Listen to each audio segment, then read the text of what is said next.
Ha ma alaposan szemügyre venném Magyarország termőföldjeit, mindegy honnan indulok, legyen szó a talajtípusáról, a művelési módjáról, vagy akár az aranykorona értékéről, komoly problémákat találnék. Sok gazda szerint a válasz egyszerű talajvizsgálat. És igazuk is van. A hagyományos vizsgálatok, mint a tápanyagtartalom, a pH vagy a szerves anyagtartalom, elengedhetetlenek, ha tápanyag gazdálkodási tervet akarunk készíteni. De azt tapasztaltam, hogy ez nem elég annak, aki igazán meg akarja érteni, védeni és javítani a termőtalaját. A talaj ugyanis egy összetett rendszer fizikai, kémiai és biológiai tulajdonságok szoros együttese. Ezért kell mélyebbre ásnunk, méghozzá speciális vizsgálatokkal. Hadd mondjak néhány példát.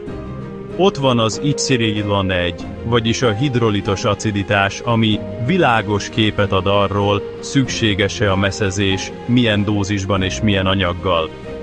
Ott van az enzimaktivitás mérése, ami megmutatja a mikrobiológiai folyamatok szintjét és hatékonyságát, például, hogy milyen könnyen bomlik le a cellulóz, vagy milyen hatékonyan kötődik meg a nitrogén. És ott a kationcsere kapacitás, a CEC, amely azt mutatja meg, mennyire képes a talaj megtartani és átadni a tápanyagokat. Ezeknek az eredményeknek az összegzése lehetővé teszi, hogy egy okos, 3-5 éves stratégiát alakítsunk ki.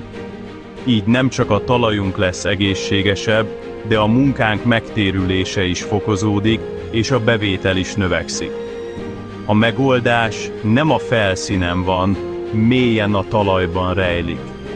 A talaj a mezőgazdaság bankja.